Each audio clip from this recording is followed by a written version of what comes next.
כן, תרצה לשאול? האם זה בן אדם שחוזר בתשובה...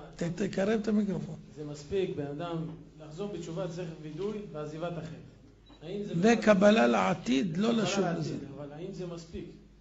כי אני ידוע שאם בן אדם חוזר בתשובה, חס ושלום אם היה עם גויה או איזה משהו, זה אומרים שזה אף פעם לא נסלח, הוא צריך לעשות איזה תיקון מיוחד. אם אתה עושה תשובה שלמה גמורה, זה מספיק. אז זה בעיה קצת יותר, אני יכול לדבר? זה קצת יותר חמור, זה חמור. כתוב שאם יש לאדם גחלים בחיקו, יכול להיות שהוא לא ישרף. ככה הבעל אשת איש. אבל לכל יש תשובה ותיקון. מי שירצה ספציפית, אז נדריך אותו לא בפרהסיה מה עושים. אבל כל תשובה היא צריכה תיקון, פירושו, לדוגמה, אדם חטא עם גויה, אז הוא צריך קודם כל תמיד לקבל עליו שאין כלום. 2, הוא צריך להזהיר אחרים מזה, הוא צריך לפרסם את העניין. אם יש קלטות בנושא זה, אז הוא יפיץ אותם. אז כמה שהוא ירבה יותר שאנשים יסתלקו מאותו עוון ספציפי שהוא נכשל, אז זה נקרא שהוא מתקן את העבר שלו. למה? בעבר שלו הוא נכשל, ועכשיו הוא מציל מכישלון. נגיד אחד עשה הפלה. אמר לאשתו, לחברה שלו, שתעשה הפלה. הוא רצח נפש. מה יעשה? אומר הרב קניבסקי, הוא צריך באותו יום שהייתה הפלה, כל ימי חייו הוא והיא, לצום באותו יום. אם הם לא זוכרים את היום, יבחרו יום בשנה ויעשו. וככל שאדם יפרסם את האיסור, אז ככה הוא ינקה את עצמו. אז זאת אומרת, יש דברים שהם על תשובת המשקל. אתה חטאת בכך, אתה תתקן בכך. אז ממילא, בתשובת המשקל אתה יכול תמיד לתקן מה שעשית, ולכל דבר יש תשובה. מישהו אומר לך שאין דבר כזה? יש תשובה, הבנתי, אבל לכל חטא יש את התיקון שלו. לא, יש דברים שלא צריך תיקון מיוחד. זה סוג דברים, כמו שאמרתי, שאם אתה חוזר בתשובה מיד הם מתכפרים. דברים חמורים ספציפיים, כמו שהזכירו פה, יש דברים נקודתיים שצריך לעמוד עליהם בצורה מסוימת. לדוגמה, אם אדם יש לו מצב שהוא חלילה עושה מעשים עם עצמו בצורה מסוימת, אז גם לזה יש תיקון.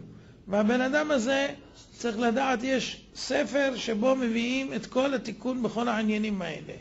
על כן, אין ייאוש מתשובה. תשובה זה הפתרון לכל, בכל מכל כל. אם חס ושלום בן אדם שפגם, ואומר, מהיום אני לא פוגם יותר. לא פוגם, לוקח על עצמי, מתוודה, ואומר, עוזב את החטא.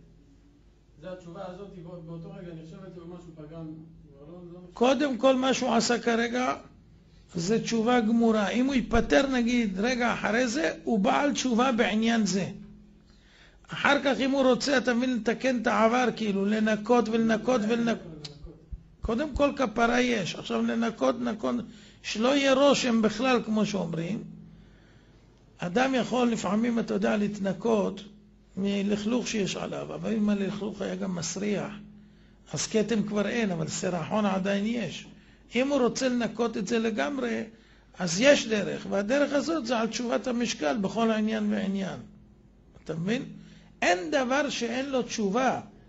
אז לכן אדם, אני אומר, מי שאומרים לו חנינה גמורה, לא עסקת טיעון, והוא לא מנצל אותה, אין טיפשות יותר גדולה מזאת. וככל שאדם מקדים, ככה הוא זוכה. אין שום סיבה לחטוא לפני הקדוש ברוך הוא. חיי הלילה יכולים להיות קוסמים, יכולים להיות נפלאים, יכולים להיות כל מיני דברים, יעריכו אותם אנשים. בתוך תוככם אתם יודעים כולכם שאתם חוטאים, אין לכם עושר אמיתי, אתם בברנז'ה, אתם לא יכולים לצאת, כי אם תצאו אז מי אתה בעצם, ואם אתה הולך לכיוון שאתה לא מכיר, אתה יודע, זה מפחיד אותך קצת, בכל מיני קשקושים שהיצר הרע מכניס, וככה נגררים עוד יום ועוד שנה ועוד שנתיים ועוד 10 ועוד 20, ולא יוצאים מהביצה, ויש אנשים שכבר רוצים, ואחר כך כבר לא יכולים, כאילו אומר, אני כבר בפנים, מה אני אעשה? כבר לא מאמין שיעזרו לו ויתקנו אותו, זה לא נכון. כל רגע אדם יכול לצאת, אבל חבל, כי בינתיים קוראים גם כל מיני אסונות, כל מיני צרות, כל מיני גזרות, כל מיני אירועים, חבל. אם אתה משתחרר מהמטען השלילי, אז אתה שמור. אבל אם אתה סוחב אותו, אז הקדוש ברוך הוא, אתה יודע, יש אנשים שמעריך להם, יש אנשים שמקצר להם. אז לכן כל אחד יעשה את החשבון שלו, אבל החשבון צריך להיות הגיוני. לא משתלם להילחם מול הקדוש ברוך הוא. בפרט שהוא לא אויב, הוא אוהב. או בפרט שהוא לא זר, הוא אבא. והוא רוצה לתת לך הכל, אותו דבר ויותר, אם תלך איתו. אז למה לא לקחת? אפשר לקחת מהקדוש ברוך הוא את כל הטובות. והיום יש 1.5 מיליון בעלי תשובה. זה לא תגידו שאנחנו היינו בדור שראו, ששמעו שיש בן אדם אחד. אורי זוהר כבר 30 וכמה שנה, קרוב ל-40 שנה כבר בעל תשובה. זאת אומרת, בן אדם שהיה איפה שאתם נמצאים היום, זה אפס קצה ממה שהבן אדם הזה עשה. והבן אדם הזה מחזיק 40 שנה והוא מזכה רבים גדול מאוד, והציל ליהודים רבים, משפחות רבות, והזכויות שלו הם לאין ערוך, וודאי שתיקן את כל מה שהיה צריך. וחסר לו משהו? לא חסר לו כלום. בהתחלה אמרו שזה בגלל זה ובגלל זה, בגלל זה ניסו להגיד שאולי הוא לא יחזיק מעמד, ציפו אולי זה לא יתקיים. ולא רק הוא, יש עוד הרבה חבר'ה מהתקופה שלו שהצליחו לעשות את הצעד הזה, והם בפנים, כמו שאומרים, עמוק, חזק וטוב. כמו שאני רואה את הציבור פה, זה חבר'ה צעירים שעוד לא שקועים כל כך, אולי שקועים הרבה, אבל בתקופה יחסית קצרה. אפשר לצאת עוד מהר ויש עוד מספיק חיים, ליהנות מהם ולעשות, כמו שאומרים, את הדרך הנכונה, ואת אותו כוח שהשם נתן לכם, לדבר, להשפיע, למצוא חן וכו' וכו'. אתם יכולים לקחת אותו לקדושה, למה לקחת אותו לטומאה? אותו כוח בדיוק. ופה אתם לא מקבלים סיוע מן השמיים, פה אתם מקבלים סיוע מהסטרא אחרא. אם תקבלו סיוע מהקדוש ברוך הוא, אז זה פי 1000 לאין ערוך מה שאתם יכולים לקבל. לכן כל אחד יעשה את החשבון שלו, החשבון צריך להיות פשוט מאוד. אבל אם תרצה דווקא להיות בשבת מסיבה כלשהי, מה הבעיה? גם אם אני הייתי במצב כזה, אז הייתי ככה. אם אני הולך לבית מלון נגיד, כן, ופתחו את הטלוויזיה בקבלה, אז מה, אני צריך לעמוד להסתכל? אני אחפש את הפינה שלי, מה הבעיה? למה? אסור? אסור מה? לראות טלוויזיה? למה? אם זה בטוח. לא, מותר.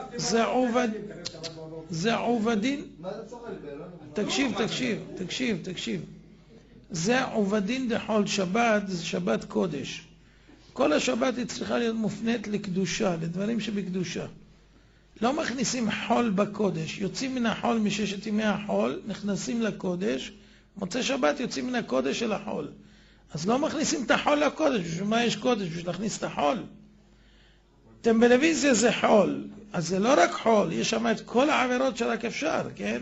יש שם עריות, ויש שם לשון הרע, ויש שם רכילות, ויש שם הרבה דברים. ואתה בשבת קודש, במקום לשיר שירים של קודש, או ללמוד דברים של קודש, או לדבר בעניינים של קודש, אתה מפנה את כל השבת, מנצל אותה לדבר על דברים של חול. אז אתה מפסיד את השבת, לא עשית את השבת, כאילו, חיללת את השבת.